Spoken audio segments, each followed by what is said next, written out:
Bonjour et bienvenue dans ce nouvel épisode du 11 Endiablé, épisode 6. Moi c'est Morgane. Et moi Chris. Salut Chris, comment ça va aujourd'hui ? Ben écoute bien, et on a pas mal de choses à dire aujourd'hui. Oulala. On n'est pas spécialement hyper content. Non, voilà, on commence dans le dur, on a des choses à dire. Bon, juste avant d'attaquer On vous réexplique quand même le concept. On vous réexplique le concept du podcast. Donc le 11 Endiablé, c'est un tout nouveau podcast foot sur l'actualité des Diables Rouges et des joueurs belges dans les grands championnats européens. Chaque semaine, on vous propose un tour d'Europe des performances de la semaine et du week-end passé, donc en fonction de la Ligue des Champions, du championnat, etc. Et puis, chaque semaine, on vous propose notre 11, le 11 de la semaine, le 11 Endiablé, le 11 qui, pour nous, sera la meilleure composition possible en vue de l'Euro 2024 en Allemagne. On se met un peu dans la peau de Domenico Tedesco. Et on va en parler de Domenico Tedesco aujourd'hui, je pense. Ouais, Et Domenico, juste une petite info. Je pense que tes oreilles vont un petit peu siffler aujourd'hui. C'est possible que les oreilles sifflent. Il est tard, mais ça va siffler. Donc voilà, ça c'était pour le petit concept du podcast. Aujourd'hui, on est sur un épisode un peu spécial puisque évidemment, on va revenir sur la dernière sélection des Diables Rouges, donc celle de Domenico Tedesco qu'il a publiée et qu'il a annoncé jeudi dernier. On va comparer tout ça à nos précédent, ou en tout cas notre précédent 11, donc l'épisode d'il y a 2 semaines. Désolé d'ailleurs pour la petite absence. Mais voilà, on va comparer notre 11 et le 11, enfin en tout cas la liste de Tedesco. On va aussi passer en revue cette fameuse liste de 25 joueurs. Et puis on vous proposera aussi notre 11 pour le match de l'Irlande, samedi, 18h. Ouais. Et aussi possiblement un 11 pour le match de l'Angleterre. Ça, ce sera mardi prochain à 21h. Grosse affiche. En attendant, on va attaquer par notre traditionnel tour d'Europe pour faire un petit peu on va passer en revue les performances donc des grands joueurs belges dans les championnats européens. C'est parti.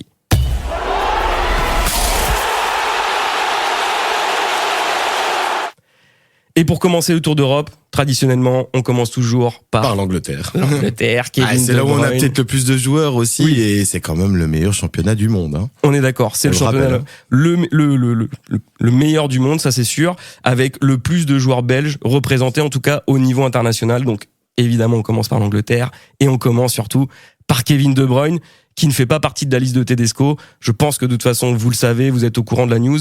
Alors a priori... Mais il paraît dans l'oreillette que Pep aurait appelé Domenico pour lui demander de le mettre au repos. Si en tout cas il pouvait le mettre au repos, ce serait cool. Ouais, il l'a appelé. Clairement, il l'a appelé, il l'a dit dans une interview que voilà, il avait dit que Kevin avait ressenti une petite gêne à la cuisse lors du match face à Liverpool à Anfield et que pour le préserver pour la fin de saison, ce serait bien qu'il aille pas au rassemblement. Et puis ce soit un peu des matchs quand même sans enjeu, même si c'est pour la préparation. Je doute que Kevin De Bruyne ait besoin d'énormément de préparation avec les Diables. En tout cas, il joue quand même depuis très longtemps avec les Diables.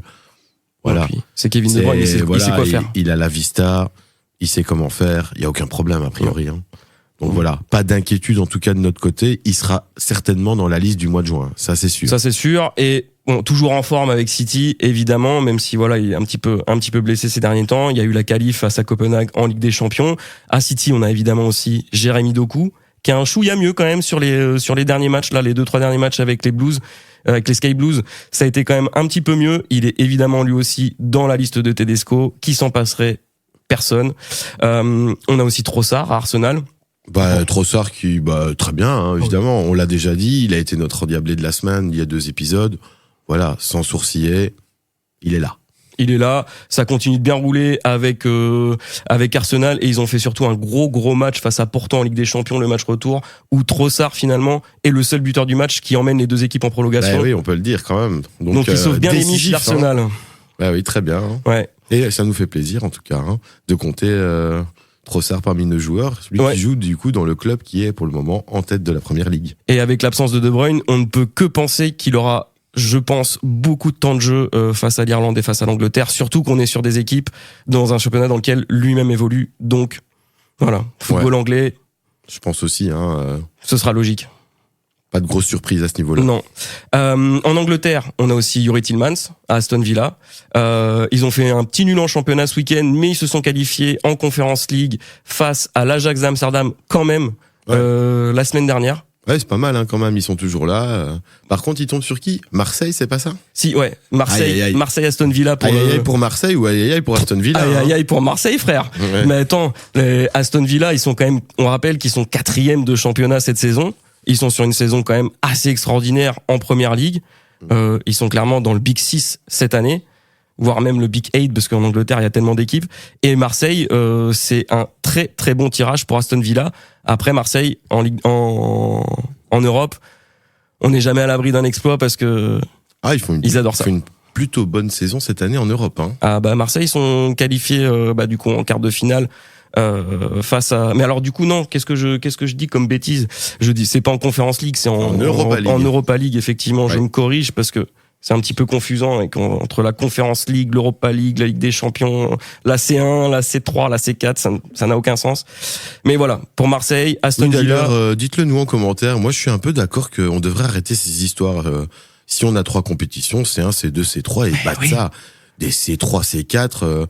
Donc la C2, elle est où? Ok, elle n'existe plus, mais elle n'existe plus depuis 15 ans. À un moment donné, il est temps d'arrêter avec cette histoire de C2, C3, C4, quoi. Enfin, voilà. C'est l'UEFA. Pour moi, c'est C1, C2, C3 et that's it. Ouais. Voilà. On a les 3 coupes d'Europe qui représentent les différents, on va dire, on pourrait dire Ligue européenne, on va dire, les 3 niveaux de Ligue européenne. Bah voilà. C'est vraiment remettre l'Europa League et la Conference League à des très bas niveaux, alors que ce n'est pas le cas. Non. Et on le voit cette année, je veux dire. Les affiches des quarts de finale, que ce soit en Europa League ou en Conference League, c'est du lourd. Et je vous rappelle quand même qu'il y a Liverpool en Europa League. Ouais. Pour ceux qui ont oublié, Liverpool quand même, qui est dans le top 3 du championnat anglais. Voilà. Il y a de grandes chances qu'ils soient en finale cette année, oui, évidemment. Oui, bah tiens, on va passer rapidement sur les affiches d'Europa League puisqu'on en parle. Il y a un derby italien qui se prépare quand même en quart de finale d'Europa League entre l'AC Milan et l'AS Rome. Donc pour Lukaku, gros match. L'AC Milan qui est aussi sur une très bonne saison, l'AS Rome un peu moins bien, mais ils peuvent peut-être sauver la saison en Europe, donc pourquoi pas. On a aussi Bayer Leverkusen, West Ham. Mais non, mais qu'est-ce qu'on a dit des bêtises? C'est Benfica Marseille.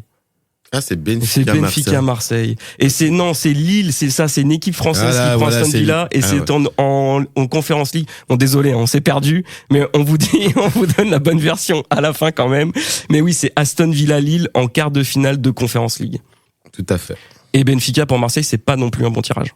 Ils ont déjà été sortis par Benfica les saisons précédentes. Bon, après Benfica, belle affiche aussi, bof, c'est, oui, bof. Cette année, bof. C'est très bof cette année, Benfica. Donc voilà, après, allez, j'espère pour le coefficient français, ce serait mieux quand même que Marseille gagne. Ah oui, moi j'aimerais bien que Marseille aille le plus loin possible. Ce serait le pompon que Marseille redécroche une coupe d'Europe et que le PSG n'en est toujours pas. Ce serait quand même la meilleure du monde, celle-là. Le PSG est toujours là, donc si ça se trouve le PSG cette année pourra espérer quelque chose. On ne sait pas. Ils sont encore en course. Ils ont un bon tirage, mine de rien. Je pense qu'ils ont pris Barcelone. C'est l'équipe la plus abordable, je pense, sur ceux qui restaient.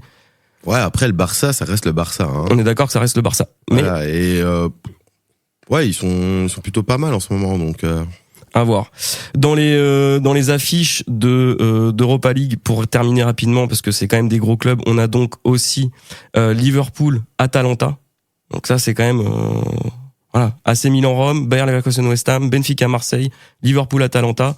On est presque sur du niveau Ligue des Champions sur les équipes. On va pas se mentir. Donc voilà. C'était le petit point tirage Europa League. Bah oui, évidemment. Coupe d'Europe, puisqu'on en parlait. Alors on arrive dans le dur aussi, c'est aussi pour ça qu'on en parle. C'est là où on va commencer à avoir des belles affiches, vraiment. Exactement. Parce que les 8e étaient pas extraordinaires en Ligue des Champions. On rappelle aussi un Real Madrid Manchester City en préparation. Quelle affiche. Waouh. C'est incroyable. C'est déjà une finale avant la finale. Ouais. Bah les précédents vainqueurs qui s'affrontent, c'est toujours un truc de ouf. Bon, allez, on va quand même terminer rapidement pour l'Angleterre. On va parler de Sels et d'Origi qui jouent à Nottingham, où là c'est quand même assez compliqué pour eux. Ils se sont fait retirer des points en championnat hier. Onana à Everton, qui est aussi appelé du coup avec Tedesco, et on a aussi Kaminski à Luton. Où là Luton pour Kaminski c'est un peu compliqué, mais il est beaucoup mis à contribution. Mais il a pas joué beaucoup, il avait pas joué, on avait regardé les dernières semaines, il avait très peu joué en fait. Est-ce qu'il était blessé? On sait pas, non, il était pas aligné. Il a été remplacé pour un match de coupe, si je me souviens bien. Ok, d'accord. Mais c'est vrai qu'ils ont des gros calendriers en première ligue, donc... Il est beaucoup mis à contribution, le pauvre Kaminski.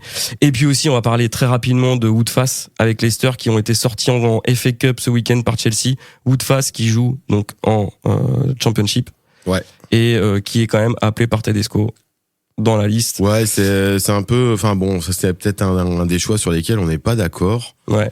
Parce que pour moi, je suis désolé, mais lors des dernières prestations avec les Diables, il était pas fameux. Hein. Bah non, il a une image du niveau de l'équipe dans laquelle il joue. On était tous en train de dire, bah waouh, qu'est-ce qu'on va faire avec cette défense?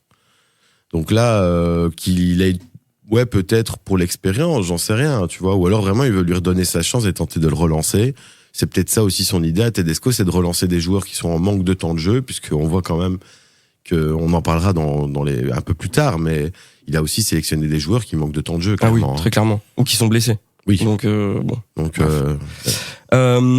assez bonne transition quand même pour parler justement d'un autre défenseur central belge qui lui évolue en Espagne et qui n'a pas été appelé par Domenico Tedesco. Oui, c'est évidemment Axel Witsel. On a perdu notre pari, on peut le dire. Ouais, on a perdu notre pari et je sais pas si on va continuer nous à l'aligner dans le 11 endiablé, parce que si de toute façon il n'est pas plus considéré comme un diable rouge, bah, ce serait un peu bête d'aller éditer une équipe chaque semaine qui ne verra jamais lieu. Nous, on l'avait mis dans l'équipe parce que il a exprimé le souhait de revenir en tant que défenseur central pour donner un coup de main. On le voyait revenir.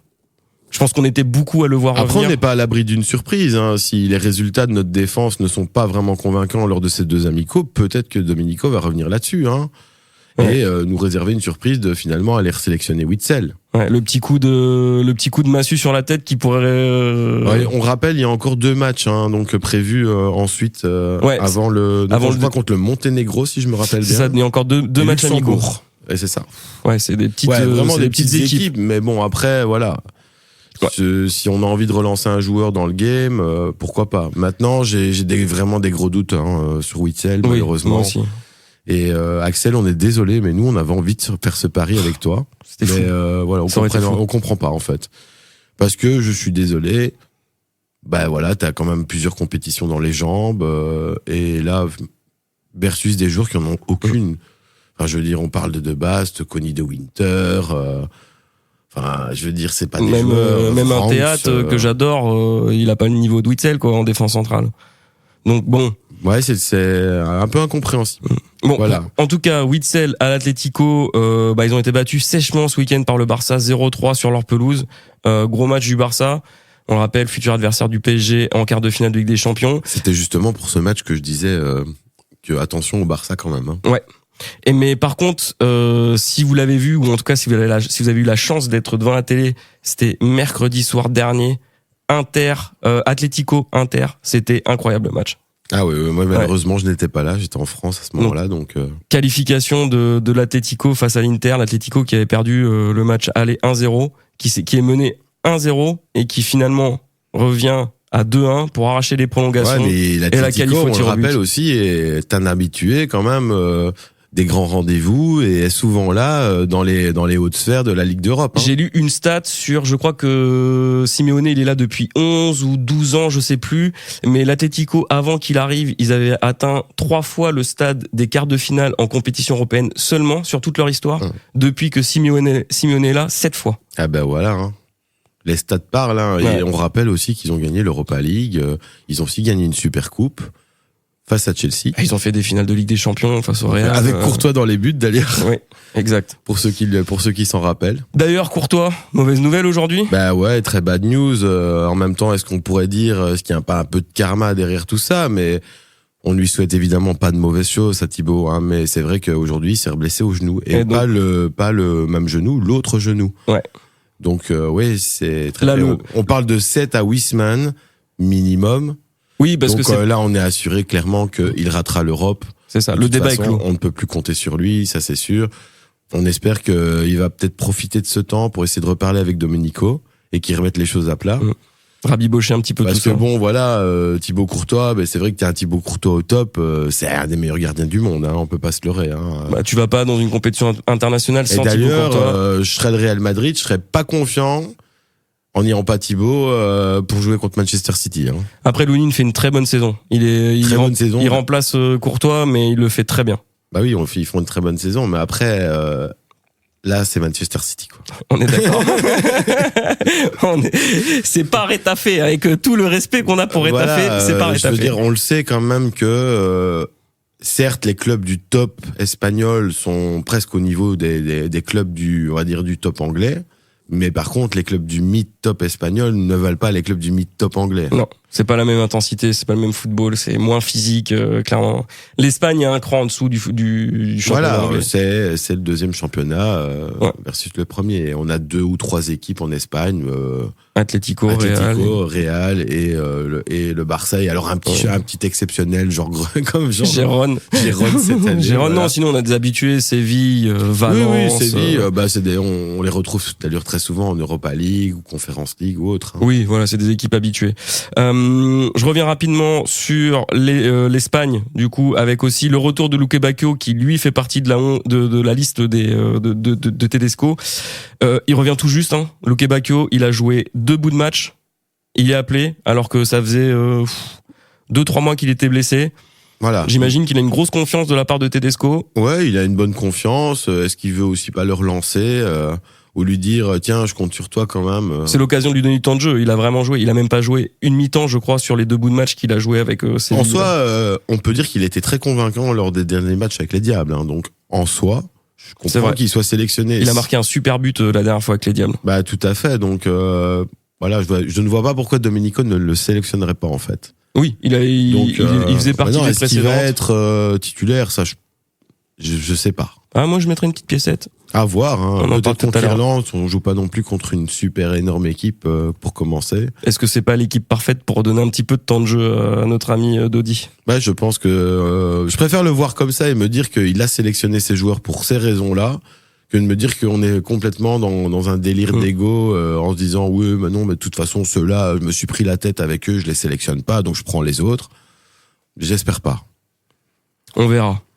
En tout cas, Domenico, même si beaucoup des joueurs disent que tu es plein de transparence, je trouve que tu manques de transparence vis-à-vis de l'extérieur et de la presse et que tu joues un petit peu à la langue de bois. Ouais, il s'en méfie beaucoup, j'ai l'impression. Je sais pas s'il est vraiment trop dans le délire presse, conférence de presse. C'est pas un mec franc du collier avec la presse. Être un bon communicant, ça fait partie aussi du travail d'un sélectionneur. Et voilà, et pareil, je doute quand même que ça doive se passer spécialement toujours comme ça, où on vient lui poser des questions et qui répond un peu à côté ou avec des faux prétextes. Enfin, en tout cas, moi, c'est un peu ce que j'ai ressenti. Ouais. Est-ce que ça brouillerait pas aussi les possibles communications ou échanges qu'il pourrait y avoir avec les joueurs et qu'il a noué des liens de par les sélections? Tu vois, le fait que, soit un petit peu sur la retenue comme ça. On le sent un peu sur la retenue quand même, Tedesco. Donc, oui, tout à fait. Mais bon, après, il a beaucoup à jouer aussi. Hein. Mais bon, s'il se plante, on sera les premiers à lui tomber dessus aussi. Hein. Voilà. C'est normal, c'est le jeu. Voilà, évidemment, c'est le jeu. On a fini avec l'Espagne, on va maintenant filer en Italie pour parler évidemment de Romelu Lukaku qui est forfait pour le match face à l'Irlande. Ouais, blessé à l'aine malheureusement. Ouais, préservé. Voilà, une petite surcharge, on espère qu'il sera OK pour l'Angleterre. Hein. Ouais, mais alors avec la Roma, on est sur une saison quand même assez correcte, mais c'est pas la meilleure saison de la Roma. Ils ont gagné ce week-end, mais Lukaku n'a pas marqué. La Roma est quand même qualifiée pour les quarts de finale de la Ligue Europa. On l'a mentionné tout à l'heure, pour un gros match face à l'AC Milan. Après, il met des buts cette année. Hein. Il empile encore une fois des buts. Hein. On regarde les stats quand même. Il fait ses stats. Romelu, je veux dire, tu regardes les attaquants européens, il est quand même de sacrés stats. Hein.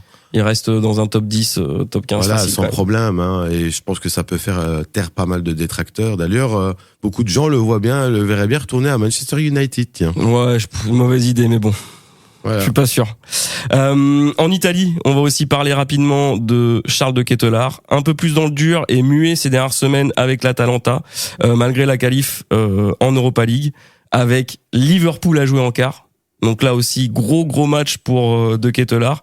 ça se passe pas, en tout cas ça se passe moins bien en championnat. Espérons qu'il puisse faire quelque chose en Coupe d'Europe. On peut dire aussi que c'est pas spécialement que de Keter, sinon que l'équipe en général de l'Atalanta a été un peu moins bonne ces dernières semaines. Ça c'est vrai, ça il faut l'avouer. Donc voilà. Pas de folie, moi j'attends de voir. Ouais, j'attends surtout de le voir avec les Diables, parce que c'est vrai qu'il a pas tellement joué que ça avec les Diables. On l'avait un peu très vite lancé dans le bain, mais il a eu que des bribes de match. C'est vrai. Un qui a très peu de temps de jeu, voire pas du tout avec les Diables, c'est Connie De Winter, qui a été appelé pour la première fois. Alors Connie De Winter, c'est un mec qui était pas du tout sous nos radars, on va pas se mentir. Il était pas sous nos radars, on en a vite fait parler, je pense, il y a 2 ou 3 épisodes, parce que il avait justement fait quelques bonnes semaines avec la Genoa. Mais c'est vrai que du coup, je m'étais pas du tout intéressé à lui, et apparemment, il appartiendrait à la Juventus. Oui, il est prêté par la Juventus, exactement. Donc il a été, ça fait déjà quelques saisons apparemment qu'il est à la Juventus, et qu'il faisait partie du noyau un peu B, des espoirs, etc. Et que en fait, il performe pas mal en fait. Et il faut le dire, c'est un défenseur. Donc qu'est-ce qu'on a à perdre de le faire jouer? C'est ça. Soi. Il a quand même pas mal de temps de jeu. Il est pas forcément titulaire tout le temps. Il a été un petit peu blessé ou sur le banc sur les matchs de la Genoa. Mais en tout cas, selon les observateurs et ceux qui ont vu jouer Genoa, quand il est rentré, il fait du bien. Il arrive à maintenir des gros joueurs de Serie A. Tedesco lui fait assez confiance, en tout cas envie de le tester. Donc je pense qu'on le verra soit face à l'Irlande, soit face à l'Angleterre. Et un autre joueur qui n'est pas sélectionné et pourtant qui a des bonnes performances en ce moment, c'est Salemakers, qui est en forme avec Bologne, mais qui ne fait pas partie de cette liste-là. Ah oui, c'est vrai. C'est vrai que maintenant que tu me fais dire, ils ont pas sélectionné Salemakers. Il va rester à Bologne. Alors là. C'est bizarre, hein? Ouais, c'est un peu bizarre. Parce qu'il était là sur les derniers matchs. Surtout que lui, il était plutôt en forme. Ouais. Mais en tout cas, il n'y est pas. Donc en Italie, on a effectivement Lukaku, De Ketelaere, Connie De Winter qui joue. On va maintenant parler de l'Allemagne. Doublé d'Openda ce week-end à Cologne. Victoire 5-1. Openda qui continue d'empiler les buts avec Leipzig. Tout va bien. Ouais, lui, ça se passe, hein. Ah ouais. Franchement, il est toujours 3e meilleur, mais il doit approcher le 2e meilleur buteur. Il y a Kane qui, de toute façon, qui continue d'empiler les buts de son côté avec le Bayern.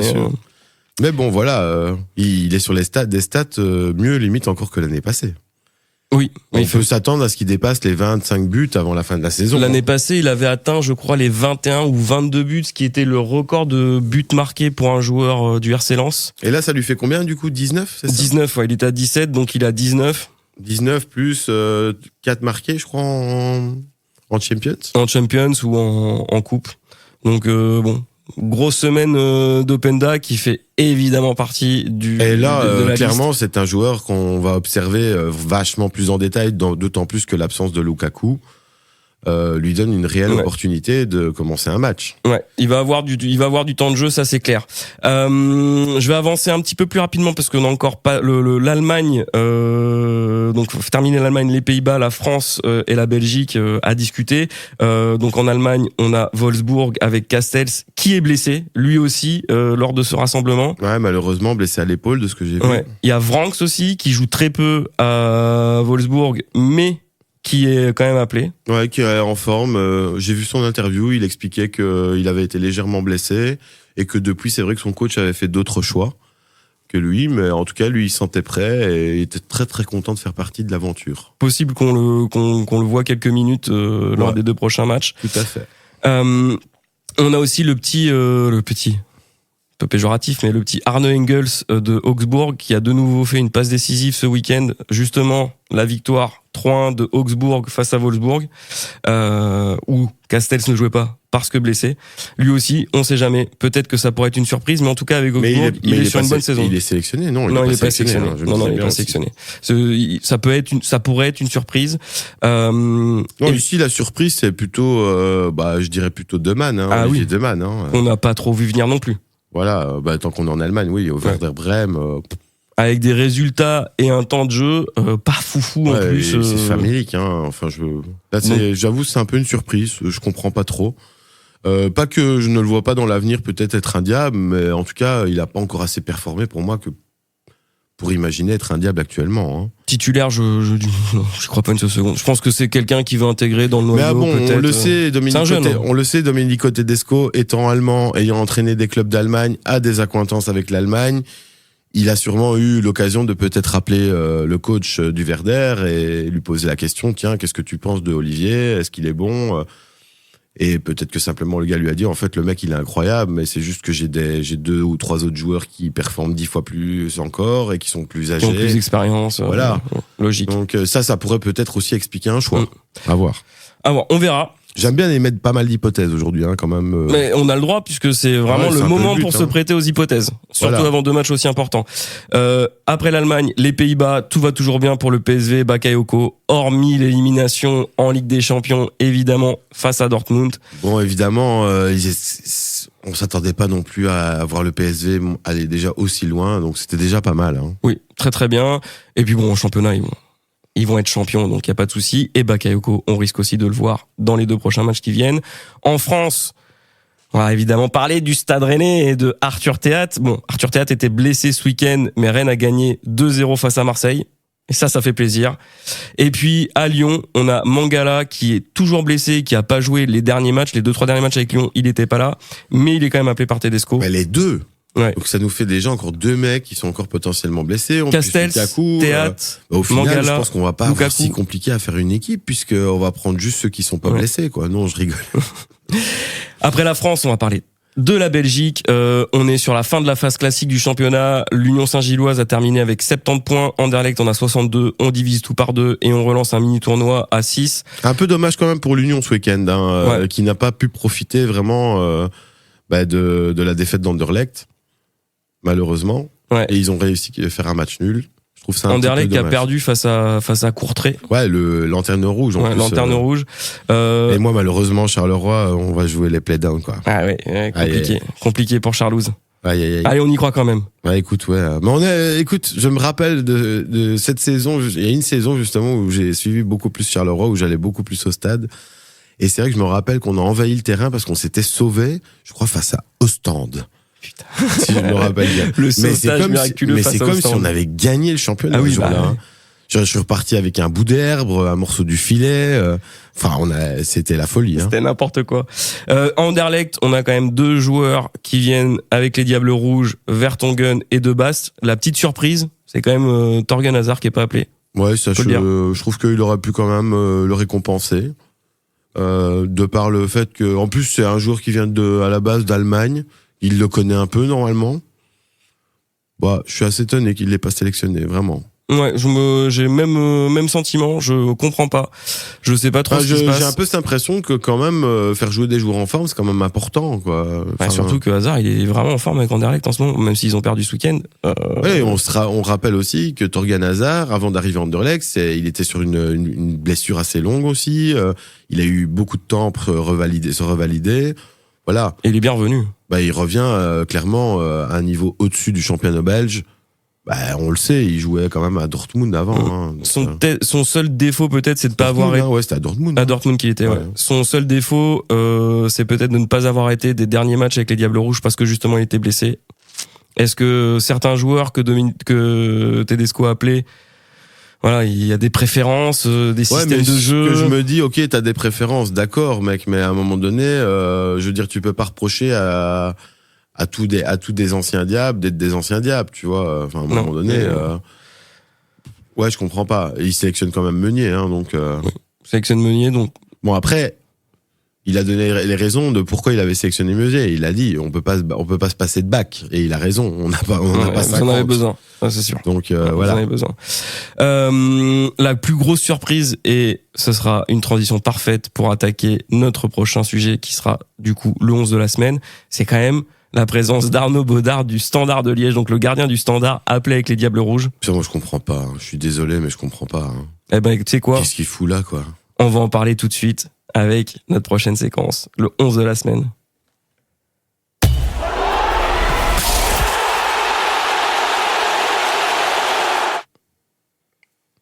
Et c'est reparti avec le 11 endiablé. Exactement. Le 11 de la semaine. Le dernier 11 qu'on vous a proposé dans notre épisode 5 d'il y a 2 semaines. C'est le concept de notre podcast, c'est de vous proposer à chaque épisode un 11. Là, aujourd'hui, effectivement, c'est particulier, on vous l'a déjà dit. Mais Chris, je te laisse passer en revue notre dernier 11 pour que vous puissiez vous donner une petite idée. Notre dernier 11, on avait dans les buts et, à mon avis, vraisemblablement, ce sera bien lui qui le sera pour le match contre l'Irlande, c'est Matt Sells. Du coup, même si on peut dire que Nottingham étant d'une mauvaise passe, je pense pas que ce soit dû à lui pour le coup, vu qu'il vient d'arriver. Donc on n'a rien à lui reprocher en tout cas à ce niveau-là. Son départ a fait tellement de mal à Strasbourg que c'est un bon gardien, Sells. Ouais, on le sait déjà l'année passée, il était dans le viseur avec ses résultats. Il avait, je crois, c'est lui qui avait fait le plus d'arrêts, je pense. Un bon ratio. Ouais, voilà, donc. Thierry, il avait un très bon ratio. Alors on avait mis en défense, on avait mis Castagne sur la droite, donc dans le couloir droit. On avait mis en centrale Witsel et De Bast. Bon ben on en a déjà parlé, hein, Axel. Pense que on va pas pouvoir le remettre malheureusement. Au revoir. Ciao Axel, ciao. Désolé. Et alors on avait donc Théâtre à gauche. Puisqu'il peut jouer à gauche et qu'il avait été convaincant. Et autant essayer de le faire jouer un maximum à gauche, comme ça on a un back gauche. Ouais, je suis tout à fait d'accord. Même si on sait que Castagne peut servir aussi de back gauche, accessoirement. Dans ce moment, il peut jouer Meunier à droite. Mais voilà, Théâtre est quand même plus convaincant puisque c'est plutôt son côté, la gauche. Donc voilà, on a mis aussi Thorgan Hazard, qui n'y est pas non plus. Qui va devoir aussi sauter. Puis De Bruyne, mais qui n'est pas là. Donc on pourra pas non plus compter sur lui. Alors on est quand même Trossard et Bakayoko. On était dans le bon quand même pour là-dessus. Ouais, ok, c'est bien. Voilà. Et alors Lukaku Openda, pas de bol. Lukaku est en surcharge de laine, donc du coup ça nous semble compliqué de l'aligner aussi. Donc ce sera vraisemblablement Openda. Tout seul en pointe. Voilà.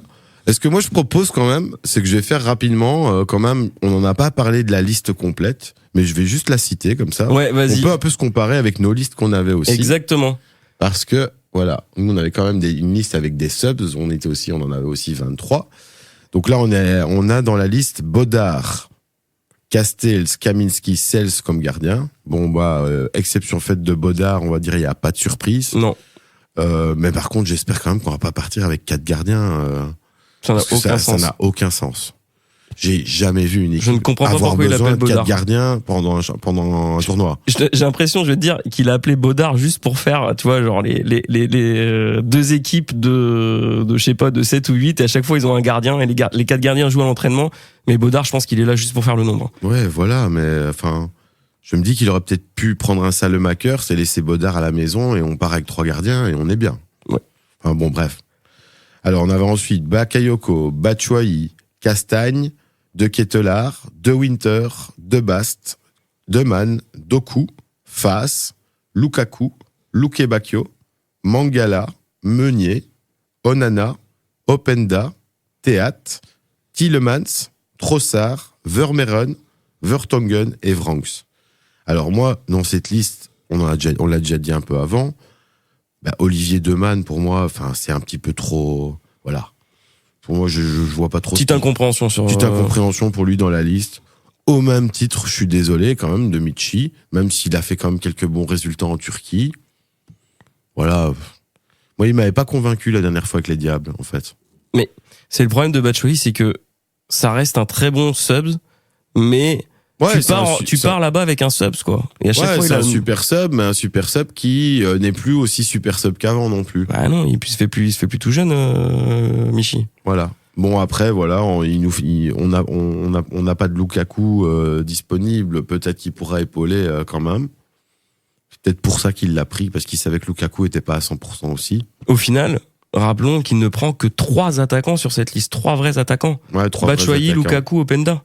Même si on peut imaginer que Doku, Bakayoko, Trossard, même Lukebakio, dans une moindre mesure, Tielemans ou des Ketelaar sont des joueurs qui peuvent marquer. On va dire un peu plus que les autres, parce que c'est vrai il a quand même joué pas mal de fois cette position d'attaquant de pointe avec Arsenal cette année. Donc en faux neuf, on va dire, ouais. Mais après, il est quand même pas mauvais dans ce rôle. Donc c'est un très bon finisseur. Donc ça peut être très bien aussi. On le sait, ouais, il a un bon coup de pied. On retrouve toujours un peu de Eden dans Trossard. Moi, ça reste pour moi une petite doublure d'Eden quand même. Une petite copie pas trop dégueulasse. Voilà. Après, pour le reste, franchement, c'était pas trop trompé, je pense. Il y a quand même. Bon, on peut signaler que nous, on avait quand même mis Alderweireld. Bon, là, c'est clair qu'Alderweireld, on peut pas, pareil, au même titre que Witsel, je pense que c'est un peu mort et grillé. Donc voilà. Sinon, on était plutôt pas mal, quoi. Nous, on avait mis Salemakers. Alors moi, clairement, moi, je prenais Salemakers et je laissais aussi Deman à la maison. Hein. Oui. Et on a aussi, on en avait parlé. On en a parlé dans les premiers épisodes. C'était Arthur Vermeeren, qui vient d'arriver là au mercato d'hiver à l'Atlético Madrid, qui fait partie de la liste. C'est un peu surprenant aussi parce que même s'il fait une très bonne partie de saison, première partie de saison avec j'ai un peu cette impression qu'on récompense un transfert là.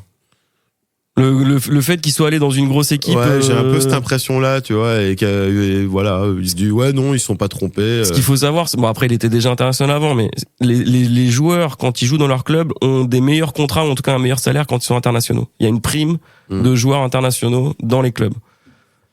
Je ne pense pas que dans ce cas-là, ça joue, mais parfois, je sais qu'en France, notamment, il y a clairement des joueurs qui ont le même agent que le sélectionneur. Bah, je ne doute pas que tu as, ça te donne un certain statut. En plus, quand même, on sait quand même que la Belgique, ces dernières années, quand même, on est quand même dans le top 5 mondial à chaque fois. C'est vrai que on peut se dire que avoir un international belge dans son équipe, c'est pas mal. Hein. Moi, j'aime bien avoir Arthur Théâtre.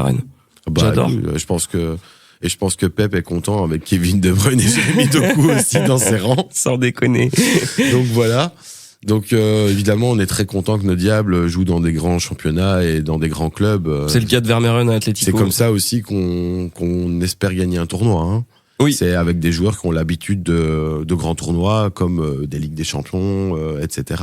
Un qu'on n'avait pas mis aussi dans la liste et dont on peut parler, c'est Woodface en défense centrale. Woodface parce que on l'avait pas mis, on l'avait sorti. Il était dans nos premiers subs. Ouais, parce que fatalement, il faisait partie des anciennes équipes, donc. Voilà, nous on l'avait mis et bon apparemment Domenico il persiste et signe en disant moi j'en ai rien à foutre qu'il joue en Championship. Je le prends. Pour Leicester. Après on pourrait dire ils sont dans le top de la Championship, ils sont premiers. Donc, oui, ils vont remonter. Ils vont remonter, je pense, sans problème cette année. Et je pense que si tu fais s'opposer Luton, Sheffield et Burnley face à Leicester, je pense qu'ils se font éclater par Leicester. Hein. C'est possible. Il y a de grandes chances, vraiment. Oui. Parce que pour avoir regardé Leicester jouer, et c'est vrai qu'ils ont vraiment pas eu de chance l'année passée en fait. Ils ont vraiment fait une mauvaise saison. Je pense que toute l'équipe était pas très bien. Et finalement, cette équipe qui joue en Championship vaut beaucoup mieux. Donc, on rappelle qu'ils ont été quand même champions en 2016. Ouais.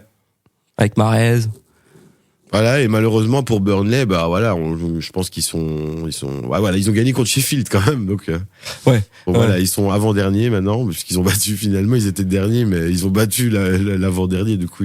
Non, et puis même Leicester qui est quand même demi-finaliste de la FA Cup cette saison. Ouais. Ils viennent de sortir face à Chelsea, c'est ce qui me fait dire vraiment que pour moi, ils ont plus le niveau que les 3 équipes qui potentiellement vont descendre cette année en Première Ligue, en Championship. Ouais, donc ça fait quand même un peu partie des surprises pour nous. Enfin, c'est pas vraiment une surprise puisque on pouvait s'en douter, sachant qu'il était des anciens rassemblements. Il y a aussi de Winter, on en a parlé un petit peu juste avant, du Genoa qui arrive en défense centrale. À voir ce que ça vaut, mais bon, c'est de l'expérience pour lui. Hein, c'est quelque chose, en tout cas, que je ne pourrais pas malheureusement me permettre de mettre dans le 11 de la semaine, puisque je l'ai pas encore vu jouer, on l'a pas encore vu jouer. Donc, je ne sais pas ce qu'il vaut. Voilà, à voir. Après, peut-être qu'il va nous surprendre et on va le faire rentrer dans la semaine prochaine. Ça pourrait être une belle surprise. Voilà, oui, parce que évidemment, les résultats des 2 matchs va clairement jouer quelque chose dans notre. C'est quand le prochain, du coup? C'est mardi? C'est mardi prochain, 21h. Alors, je pense qu'on va faire le podcast juste après. Ce serait pas mal, d'ailleurs, la semaine prochaine, effectivement. Ça, on pourra faire un petit HO. Exactement. On vous fera un HO dédicace HO, le podcast cinéma. Allez, écoutez ça. Je participe aussi là-bas. C'est très cool. On vous fera un épisode spécial, évidemment, mardi prochain, juste après les matchs. On va débriefer ça à chaud pour que vous ayez ça disponible le mercredi matin pour ceux qui nous ont déjà découvert ou qui vont encore nous découvrir. Voilà, on vous fera un petit épisode spécial. Alors, on sera peut-être un peu moins observateur et plus supporter. Ça donnera peut-être aussi une autre dynamique, un peu peut-être sympa. En plus, moi, mardi soir, il y a aussi l'équipe de France qui joue. Bon, c'est un match amical face au Chili. Je serai en double écran et j'aurai bien évidemment l'œil sur le match de la Belgique. Vous inquiétez pas, mais je regarderai quand En même tout cas, l'équipe le de grand France. écran, ce sera pour la Belgique. Moi, je vous préviens. Ah oui, ça, il y a pas de, on va pas faire des aveux comme ça au Diable Rouge. Ici, c'est hors de question. Bon, dans les surprises, on peut peut-être, pour terminer, mentionner Batshuayi qui, c'est vrai, nous on ne le voyait pas revenir. On en avait discuté avant. On le voyait pas spécialement revenir dans la liste. Il y est. Mais Tant bon, mieux pour après, lui. c'est vrai qu'il a quand même performé pas mal en Turquie. On se rappelle quand même de ce quadruplé, si je me rappelle bien, au début dans nos premiers épisodes du 11 endiablé. Je crois que c'est le 1 ou le 2. Et c'est vrai que d'ici là, il a aussi encore remarqué des buts. Et puis, il a fait du mal aux supporters de l'Union Saint-Gilloise. On va pas se mentir. Ah clairement, hein, c'est lui qui enfonce le premier couteau. Hein. Ah oui, c'est lui qui a lancé l'assaut au match aller.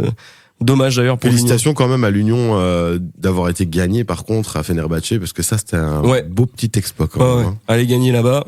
Voilà. C'est ce qu'on appelle sortir la tête haute. Exactement. Comme nous, comme le Stade Rennais avec l'AC Milan. Voilà, exactement.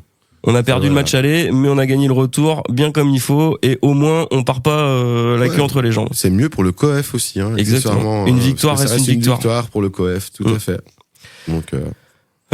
Sinon pour les surprises, on peut aussi peut-être mentionner très rapidement Vranks, qui faisait pas partie des. Alors Vranks, on l'avait aussi fait sortir de la liste. Oui. Il y a 2 épisodes. 2 ou 3 épisodes. Mais clairement, on le suivait.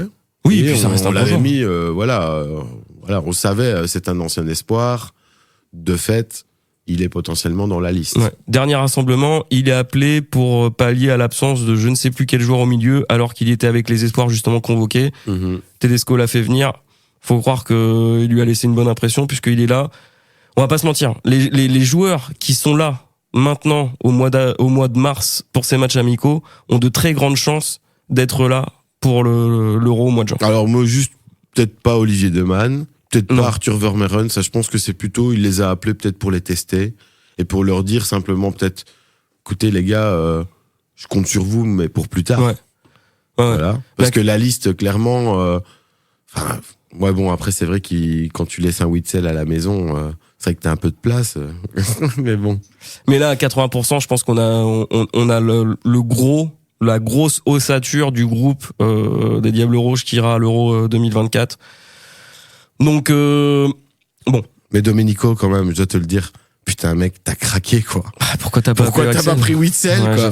Je déconne, quoi. Il s'est exprimé dessus. Tedesco s'est exprimé sur la question en disant que pour lui c'était clair, que Axel s'était exprimé dans les médias en disant que pour lui les Diables Rouges étaient terminés. Ouais, entre temps, Axel, il s'est réexprimé dans les médias et il a dit que s'il était chaud, lui, il était chaud pour la défense. Donc, après, à un moment donné, voilà, arrête de camper sur des positions d'interview alors que d'ici là le gars il a quand même reparlé en disant ouais mais là maintenant moi je joue à l'Atlético dans une nouvelle position dans laquelle on n'a pas des foudres de guerre, on n'a pas v'là les gens quoi. Non. Enfin, c'est ça. C'est le problème principal de la Belgique et on en a parlé plusieurs fois en privé bien avant qu'on se lance dans ce concept du podcast. Moi j'ai toujours dit, pour moi, la Belgique, à l'heure actuelle, sa plus grosse faiblesse, c'est la défense. Ah oui, dans le reste, on a plein de joueurs du top. Milieu, attaque, je pense qu'il y a vraiment moyen de se débrouiller dans une compétition internationale. Le problème, c'est la défense. Après. Ouais, parce que voilà, on remarque qu'un Jérémy Doku peut-être performe un peu moins bien, à Manchester City aussi, mais non, faut voir aussi face aux défenses. C'est des défenses anglaises aussi en face. C'est pas n'importe quoi. Mais par contre, Doku, Bakayoko ensemble, ça va piquer pour les défenses parce que je veux dire, je vois mal à un moment donné si tu mets 3 joueurs sur Doku, tu peux pas en mettre 3 sur Bakayoko. Non. Ni 3 sur Openda. C'est pas possible. Voilà. Ça va créer des espaces. Voilà. C'est ce que je me dis. Voilà, on a des joueurs qui ont cette capacité à l'avant ici de pouvoir créer vraiment des espaces. Moi, je suis très très emballé quoi. J'ai envie de voir un espèce de retour de duo un peu à la Mertens Hazard dans les beaux temps. Voilà, des petits clones de chaque côté quoi, parce que c'était ça au début parce que c'était deux petits cabarets, deux profils qui se ressemblent souvent et je m'attends à ce que Doku et Bakayoko fassent la même chose. D'ailleurs, je te coupe, mais est-ce qu'on ferait pas le 11 du coup pour les matchs de l'Irlande et de l'Angleterre? Évidemment. On a parlé de Doku, bien évidemment que pour nous si on parlait on part toujours du gardien parce que voilà. Oui, c'est vrai. Si on partait de l'attaque, tiens, pour commencer, voilà. On va commencer par l'attaque. On va faciliter la vie en fait On commence par les choix les plus évidents. Tout à fait. En attaque, Bon, en attaque, moi je pense que c'est Openda. Loïs Openda. Hein, je veux dire là. Sans doute dans un système en 4-3-3. Alors, s'il nous aligne Batshuayi pour commencer, moi, je vais pas être content parce que là, moi, j'aimerais vraiment bien Loïs pouvoir le voir jouer, être libéré, être titulaire. Après, on l'a jamais eu dans vraiment comme ça. C'était un titulaire par défaut parce que Lukaku doit se reposer. Quoi. Bon, là, Lukaku, on le sait, il est blessé, donc de fait, c'est lui qui doit commencer. Ok. Pour l'accompagner devant, Bakayoko, Doku. Ouais, Bakayoko Doku, il me semble. Dans un système en 4-3-3. Ouais, il me semble indéboulonnable, hein, franchement. Je vois pas qui. Moi, je vois bien justement ce trident là. Derrière, au milieu, on partirait aussi sur un milieu à 3 avec Trossard. On en a parlé tout à l'heure, qui fait une excellente saison avec Arsenal et qui mérite largement d'être titulaire avec la Belgique. Ouais, Trossard, à voir où on le met. Est-ce qu'il est à gauche, à droite, dans l'axe? Pour moi, il peut jouer aux 3 positions, donc dans les faits. Pour l'accompagner parce qu'il revient et parce qu'il était des derniers rassemblements titulaires et qu'il a été performant, Luke Bacchio. Ouais, tout à fait. Hein. Il avait été très bon avec les Diables. Hein. Ça, on peut pas le reprocher, même s'il joue pas à Séville, qui vient de revenir. Encore une fois, s'il est fit. Transfert. Il est transféré à Séville, qui est pas non plus un club de manchots, hein, je veux dire. Même si la saison est pas belle, mais. C'est pas leur plus belle saison, mais bon, Séville, c'est aussi la Coupe d'Europe, presque chaque année, donc. Et donc, Trossard, Luke Bacchio, le troisième milieu, mais ça dépend de son état physique, parce qu'on sait qu'il a été appelé blessé. Pour moi, c'est Mangala. Ouais, donc là, il y a quand même un gros doute sur Mangala. Est-ce qu'il sera vraiment apte pour jouer le premier match face à l'Irlande? Si c'est le cas, moi, je le mets titulaire. Ouais, sinon, on met qui? Tu vois, bonne question. Est-ce que Onana, le candidat, c'est ce que j'allais dire, le candidat idoine, ce sera Onana. Sûr, hein. Moi, même si je suis pas convaincu, vous le savez, voilà, il peut se racheter, hein, on va voir, hein, parce que encore une fois, on en a parlé il y a plusieurs épisodes déjà. Tous les journalistes sont emballés par Amadou Onana, y compris les journalistes étrangers. Grosse cote. Donc apparemment, quand même, on voit des choses que moi, en tout cas, je vois pas. Et j'avais dit que je regarderais un match d'Everton. Je n'ai pas regardé le match d'Everton. Donc là, mais il mériterait que je regarde un match d'Everton. Moi, tout ce que j'ai vu, c'est avec les Diables. C'est lui qui prend des jaunes et qui finit avec une rouge, quoi. Je prends mon pari pour. Ce sera noté, ce sera enregistré. Je pense qu'Onana sera titulaire dans un milieu Onana, Luke Bacchio, Trossard. Ouais, il y a moyen. Face à l'Irlande. Il l'a déjà fait, hein, donc de fait, ça a déjà été aligné. Hein. Si je devais choisir, parce qu'on rappelle, De Bruyne n'était pas là non plus lors des précédents rassemblements, et donc c'est ce qu'il avait aligné lors d'un match. C'est exactement ce qu'on vient de dire là. Donc, je prends les paris. Je pense que ça va être ça. Je préférerais Mangala, mais ce sera sans doute Onana. On va passer. Après, Mangala, on n'a pas vraiment d'état sur sa santé. Hein. C'est ça. Est-ce qu'il s'entraîne là déjà avec les Diables ou pas? Parce que s'il s'entraîne, ça veut dire qu'il est OK. Oui. Donc voilà. S'il est apte. Donc j'ai pas encore vu. Ils viennent seulement d'arriver aussi. Hein, donc il n'y a pas encore eu, je pense, d'entraînement ouvert au public. Non, ils sont arrivés hier. Donc, il y a eu quelques images qui sont passées dans les médias, etc. Des joueurs qui arrivent, qui se congratulent. On a plus vu les flots qu'autre chose, quoi. Oui, voilà, c'est ça. C'est le défilé de mode, comme à Clairefontaine, c'est, pour l'équipe de France, c'est ridicule, quoi. Il y a une publication de SoFoot où c'était marqué, les Power Rangers débarquent à Clairefontaine, et c'était vraiment ça. T'avais, oh là là, non, c'est n'importe quoi. Franchement, en tout cas, moi, j'ai regardé tous les flots. En tout cas, Amadou Onana, il a la classe. Il a un putain de flow. Hein. Ah ouais, il a un putain de flow. On dirait un flow de rappeur, quoi. Ok, faut que j'aime ça. Voilà. Mais après, on le sait aussi qu'en Angleterre, il y a un côté plus star system qu'ailleurs encore dans le football. Donc ça ne m'étonne pas. Faut avoir la dernière pièce, dernier cri, etc. On va attaquer le sujet le plus épineux, c'est la défense. On va très rapidement passer sur le gardien, puisqu'on l'avait mis titulaire dans notre dernier 11 de la semaine. C'était Cels. Ce sera lui. Hein. Et vu que Castel s'est un peu blessé, je pense que ce sera Cels aussi. Voilà. Mais qui on met en défense, du coup? En défense, moi je mettrais Timothy. Hein. Timothy Castagne. Timothy Castagne à droite. Comme on l'avait déjà aligné la semaine passée, et qu'en plus il continuait de faire des bons résultats. Avec Fulham. Voilà, super. Alors ensuite, moi je mettrais De Bas Vertonghen. De Bas Vertonghen, il joue comme ça Anderlecht en ce moment, donc c'est vrai que gros avantage à ça. Et je remettrais, si c'est possible, s'il n'est pas blessé. Théâtre. Ouais. Voilà. Maintenant, s'il est blessé, moi je mettrais alors à ce moment-là Castagne à la place de Théâtre, et peut-être faire jouer Meunier à ce moment-là, et d'aligner Meunier et Castagne. C'est une autre solution. On n'a pas les infos, donc pour l'instant, on va vous proposer ce 11 de la semaine. Voilà. En comptant que Théâtre est OK. Et on reviendra évidemment sur tout ça. Mais clairement, c'est un avantage d'avoir nos 2 défenseurs centraux qui jouent ensemble en championnat. C'est un avantage, c'est sûr. Ça, c'est Ils ont sûr. des automatismes, ils se connaissent. Pour gérer une défense, surtout avec un mec comme Vertonghen, est-ce que c'est peut-être pas la solution Et parfaite? pour Castagne et Théâtre, moi, de toute façon, leurs grandes enjambées, elles me conviennent et pour moi, sont parfaits pour jouer sur les flancs. Hein. Voilà, système en 4-3-3, a priori pour nous, on n'est pas à l'abri, pareil, d'une petite tentative de nouveauté par Tedesco, peut-être un système en 3-5-2 justement avec des latéraux qui sont un petit peu plus offensifs, Castagne à droite, Théâtre à gauche, peut-être même Luke et Bacchio en piston gauche. Ouais, ou alors il pourrait peut-être aligner Michi et Openda en même temps, qui sait? Non, là, Je sais pas, ça c'est quelque chose qui a jamais été testé pour là, le coup. c'est vrai, Donc c'est là, peut-être que ça pourrait convenir, hein, parce qu'on avait parlé d'un 4-4-2 potentiel avec Lukaku. Pourquoi pas ou pourquoi pas un 4-4-2 avec ou un ça 4-5-2. c'était pour notre 11 de la semaine qu'on reverra ensemble, qu'on repassera dessus dans le prochain épisode, donc qui sera mardi prochain après le match de l'Angleterre. On comparera évidemment le 11 qu'on aura eu vendredi, pas vendredi mais samedi, et puis le match aussi de l'Angleterre mardi prochain 21h, et on se donne rendez-vous du coup la semaine prochaine pour discuter de ça.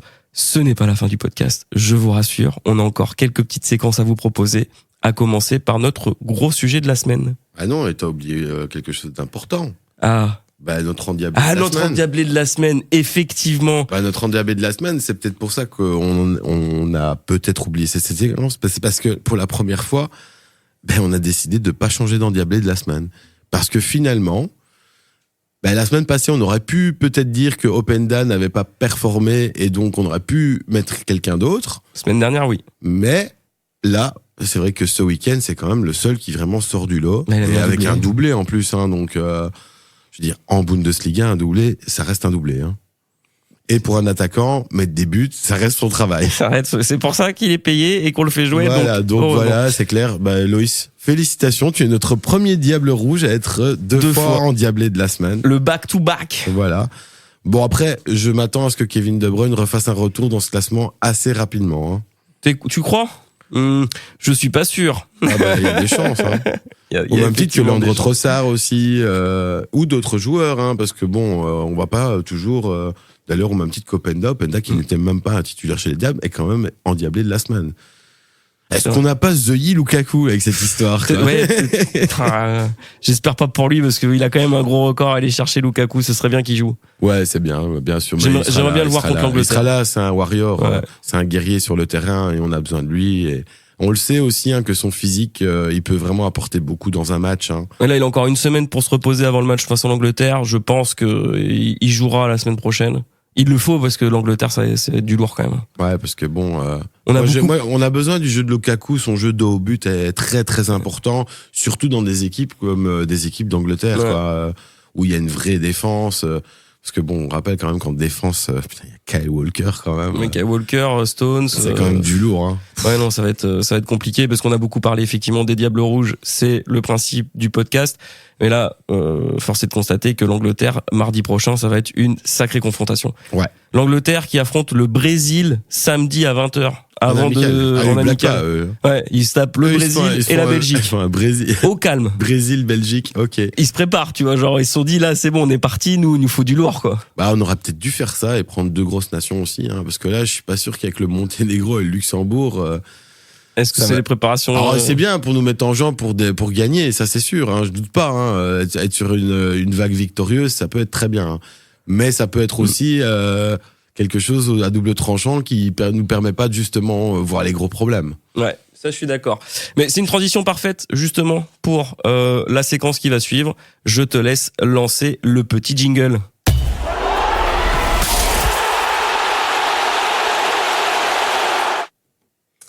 Et notre gros sujet de la semaine, je vais rebaptiser ça plutôt la grosse question de la semaine, parce que on en parlait tout de suite justement avec Chris, c'était peut-être ce manque de compétition intéressante avant l'Euro puisque la Belgique finalement ne va affronter que l'Angleterre en termes de grosse équipe d'ici l'Euro. Sinon après ce sera le Monténégro. Après c'est quand même une sacrée équipe, hein, on peut le dire. Hein, je veux dire, on blague pas. Là sur le papier, pour moi l'Angleterre c'est une des meilleures équipes du monde actuellement. Mais hein. On reste sur un match amical à 3 mois de l'Euro.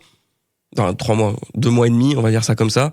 Moi, la grosse question finalement, c'est ça, c'est comme ça que je vais renommer la séquence de la semaine. Pour moi, c'est est-ce qu'il faut s'inquiéter pour les Diables Rouges en vue de l'Euro 2024 ? J'entends par là que on a eu cette liste avec quelques surprises. On a des absents. Lukaku qui est là, mais qui est quand même blessé pour le premier match. De Bruyne qui est laissé au repos. Courtois, la situation est compliquée. La situation, Courtois, disons que aujourd'hui on a un peu plus de clarté puisqu'il ne le sera pas, puisque là il s'est reblessé. Witsel, notre pari, qui n'y est pas. Alors après, peut-être que Tedesco, c'est des choses qu'on ne savait pas aussi. Hein. Et qu'il y a clairement une langue de bois, un jeu de dupe quelque part. Hein. On n'est peut-être pas dans les petits papiers pour connaître tout ce qui se passe. Effectivement, il y a certainement des informations qu'on n'a pas, un contexte qui nous manque, ça c'est sûr, de la communication qui a certainement aussi pas eu entre. Non, entre ça c'est sûr. Mais c'est clair que mettre 3 smileys avec Pinocchio n'était peut-être pas la meilleure idée de Thibaut Courtois. Encore une fois, Thibaut Courtois. Un peu. Il y a un moment donné, un peu son kéké, quoi. ou alors dément et dit que je sais pas, ton community manager a pété un câble et un truc comme ça, et ça pourrait limite passer, tu vois. Ou fait une vraie déclaration. Mais là, enfin, je veux dire, tu laisses sous-entendre des choses qu'on ne sait pas, et c'est clair que ça met pas des trucs bien. Et je pense que ça plaît pas non plus aux supporters, parce que j'ai un peu lu les commentaires en dessous de tous ces articles qui sont parus, et clairement là, les supporters étaient en train de dire, on s'en fout de Thibaut, qui reste chez lui. Ouais. Donc à un moment donné, mec, tu joues pas avec le Real, t'es blessé. Tu joues pas avec les Diables. Mais on entend parler de toi quand même. Est-ce que t'as envie de terminer ta carrière sur des bails comme ça ? Je suis pas sûr. Ouais. Vraiment, ce serait bête. Je trouve. Moi, je le voyais être notre Oliver Kahn, tu vois, à un moment donné. Mais peut-être que justement, il a pas la carrure, et peut-être que finalement, il est une source de problème dans l'équipe auquel on n'a jamais peut-être réfléchi. On sait qu'avec De Bruyne et lui, c'est pas la bonne entente. Il y a une petite histoire personnelle. Il a niqué sa meuf, tu vois. Ça, c'est sûr. Bon, voilà. Excusez-nous pour le langage un peu fleuri, mais bon, voilà. C'était quand même du lourd, cette histoire. Donc, je suppose que quand même, il y a toujours un petit contentieux quand même entre les deux. Ça doit pas être, Et le fait que d'un coup, De Bruyne prenne le Capitana à la place de Courtois. Après, on peut dire que De Bruyne est champion d'Europe, hein. Et Courtois, tu l'as été aussi, mais tu l'étais plus. Ouais. Donc voilà. Et puis c'est vrai que c'est quand même plus rare qu'un gardien ait le capitana. De par le fait qu'un joueur de champ avoir le capitana, ça lui permet sur le terrain de driver, c'est son équipe, quoi. Enfin, c'est un capitaine. Voilà, moi je vois Lukaku qui a le brassard. Enfin, ça blague pas, quoi. Les mecs rigolent pas, hein. Non, c'est rassurant. Je veux dire, t'as pas envie de te prendre un coup de pression de Lukaku, quoi. Ça me fait penser à une vidéo que j'ai vue d'un vieux match de l'AC Milan où t'as Gattuso qui commence à faire chier tout le monde, mais vraiment, il prend un parti l'arbitre, les joueurs, etc. Et là, t'as Maldini avec son brassard qui arrive, qui le regarde, il le pointe du doigt, il lui parle, il lui fait maintenant t'arrêtes tes conneries, et Gattuso qui se calme direct et qui fait ok, c'est bon. Maldini est venu me parler, le boss a parlé, je la ferme. Voilà. Et ça, pour un gardien, c'est quand même plus compliqué à faire. Bah oui, enfin, lui, il dirige la défense. Ça, c'est, pour moi, toujours été le cas. Un gardien, il doit diriger un peu la défense, tu vois. C'est important. Mais voilà, il n'a pas d'influence sur le jeu. Il est vice-capitaine en même temps. Et ça a été dit, hein. Donc, De Bruyne capitaine, Lukaku et Courtois vice-capitaine. Enfin, je veux dire, c'est quoi le problème? Là, globalement, il a créé des problèmes pour elle. Et il a raté le coche parce que s'il avait été présent et pas blessé, là, il serait capitaine, hein. Exactement. Parce que c'était lui le numéro 3 sur la liste, donc de fait. Il n'y a pas De Bruyne. Bah ouais, voilà. Je sais pas qui va prendre le capitana, du coup. Je pense que ça va être Vertonghen, à mon avis. Il y a des chances. Vertonghen, ouais. Voilà, parce que c'est le plus capé. Logique. Là, pour moi, ce serait tout à fait logique que ce soit Vertonghen qui soit. Il l'a déjà été aussi, hein. Ça a été un capitaine de substitution plusieurs fois. Bon, après, c'est vrai que Wilmot, ça avait donné le brassard à Eden. Voilà, maintenant, le brassard est à Kevin De Bruyne. Après, c'est aussi notre star, hein, Kevin. Hein. C'est le meilleur joueur. Pour sa vista, prendre le capitana me semble... Enfin, je l'imagine pas. Je vois bien Kevin De Bruyne, à la fin de sa carrière, certainement devenir entraîneur. Il y a des chances. Oui. C'est malade le nombre d'années où il aura joué avec, sous Juste parce Guardiola. que, clairement, hein, on peut le voir, quand il est sur le terrain, il voit des choses que les autres ne voient pas, tu vois. Donc j'imagine pas que quand il a un meilleur point de vue, il pourra peut-être encore même faire mieux. Pourquoi pas. Ça, j'ai rien à ajouter là-dessus. Donc oui, faut-il s'inquiéter pour les Diables? Oui et non. Je veux dire, on verra. En fait, je me réserve pour la semaine prochaine. J'ai pas envie de les œillir là avec mes bêtises, Non. tu vois. Donc voilà, j'attends de Mais voir. ce sera notre article de la semaine sur notre blog, le 11 endiablé. Si vous tapez ça sur Google, vous allez facilement trouver de toute façon toutes les informations nécessaires. Je me pencherai sur la question, j'essaierai de répondre à cette question, évidemment en étant le plus objectif possible. Mais voilà, tout ça pour dire que toutes ces petites choses là un petit peu malsaines qu'il y a autour de l'équipe de Belgique, les espèces de messages un peu cryptiques sur les réseaux sociaux, l'absence de joueurs importants, mine de rien, parce que c'est des joueurs de la colonne vertébrale de la Belgique qui sont pas là. Moi, ce que je retiens quand même des interviews des joueurs qui, en tout cas, on a entendu ces derniers jours, c'est que l'ambiance était vraiment très bonne et que ça se passe hyper bien et que apparemment la méthode Tedesco, elle plaît aux joueurs. Si Donc, le groupe vit bien. moi, ça me va, hein, ça. Je veux dire, là, c'est la presse qui cherche potentiellement aussi des polémiques. Ah bah oui. On le sait. Évidemment. Tu vois, c'est les champions du monde. Pour ça, nous, on joue pas non plus là-dedans. On est juste des supporters. On n'a pas envie de s'enflammer trop non plus par rapport aux choses. Bon, voilà. Mais pour quelques moi, surprises quand même. J'aurais quand même aimé voir quand même Salemaker aussi. Hein, quand même. C'est dommage. Hein. on est d'accord. Mais la question mérite d'être posée quand même. On va pas s'alarmer, mais voilà, il faut faire attention à ces points-là. Est-ce qu'il faut s'inquiéter? Peut-être que non, peut-être un peu que oui. Réponse sur notre blog dans notre gros sujet de la semaine. Et puis, pour terminer notre podcast, évidemment, on va aussi mentionner très rapidement le carton rouge et l'image de la semaine. Si vous n'avez pas vu ça, tu parles de la grosse baston. Je parle de la grosse bagarre. Alors les images incroyables de l'attaque des supporters ultra complètement débiles et décérébrés de Trabzonspor contre les joueurs de Fenerbahçe ce week-end. On retiendra cette espèce de coup de pied retourné de Michy Batshuayi qui a failli démonter un supporter de Trabzon. Il a eu un bon réflexe, un supporter de Trabzon. Je sais pas si vous voyez la vidéo, vous allez voir. Hein. Enfin je veux dire, impressionnant quand même. Allez voir ça, les images sont incroyables. Ça aurait pu être zlatanesque, cette affaire. C'est du délire. Franchement, la Turquie, cette année, en termes de débilité, ils sont vraiment au sommet du football. Je pense qu'il n'y a pas pire qu'eux, avec le président de je sais plus quel club qui a débarqué sur le terrain avec son gun là, en cours de saison, je sais plus quand. Mais d'ailleurs, je suis content que ça soit quand même bien passé pour l'Union au Fener. Tout s'est bien passé. Ouf. Mais on le sait quand même que les supporters de l'Union sont clairement nos meilleurs représentants supporters à l'extérieur, assurément. Jamais vu des supporters aussi droits, aussi super et aussi sympa du tout début simplement. à la fin. Ouais. D'ailleurs, big up l'Union Saint-Gilloise, big up à Chichi. Exactement. Et à Max. Et à Max. Voilà. Max, comme je sais que tu nous écoutes, petit bisou de notre part. Et ça, c'était donc notre carton rouge et l'image de la semaine. On vous conseille d'aller voir les images parce que c'est absolument hallucinant. Évidemment, le Fenerbahçe ne compte pas en rester là. J'ai lu qu'ils voulaient clairement se retirer du championnat turc parce que ils subissent vraiment énormément de dingueries comme ça. Le club de Fenerbahçe, il y a une haine viscérale des autres clubs de Turquie envers le Fener. C'est comme ça, mais là, ça va trop loin. Là, ça va vraiment beaucoup trop loin. Oui, hein, quelle folie. Incroyable. Nous, on n'aime pas ça dans le foot. Non. Hein. Nous, moi, le foot, c'est bonne humeur, on s'entend bien. Qu'on gagne ou qu'on perde, en tout cas, il faut rester digne. N'oubliez pas ça. Très bon conseil. Sinon, pour les matchs de la semaine à regarder, on est sur une semaine internationale, donc la liste est pas longue. Donc on vous conseille un petit Irlande-Belgique, donc samedi 18h. Voilà. Samedi 23 mars, 18h. Vous enchaînerez probablement avec mardi soir un match que vous attendez beaucoup tous, c'est le match face à l'Angleterre, Angleterre-Belgique, mardi soir 21h. Et entre-temps, si vous voulez faire un petit kiff, juste après le match des Diables Rouges, en fait, samedi, à 20h, il y aura le début de Brésil-Angleterre. Voilà, ça fait partie des grosses affiches. À regarder potentiellement pour voir un peu comment joue l'Angleterre aussi. Tout à fait, Jean-Mimi, tout à fait. Je ne doute pas que peut-être que les Diables Rouges, vous regardez ça après. Hein. Ouais. Et puis, petit prono quand même pour les matchs d'Irlande et Angleterre. Alors, moi, je dirais... Pour l'Irlande, je dirais 1-3. Pour la Belgique. Pour la Belgique, évidemment. Moi, je dirais 1-2. Ah bah ouais, voilà. 1-2 pour la Belgique. J'ai hésité avec 1-2. 1-2.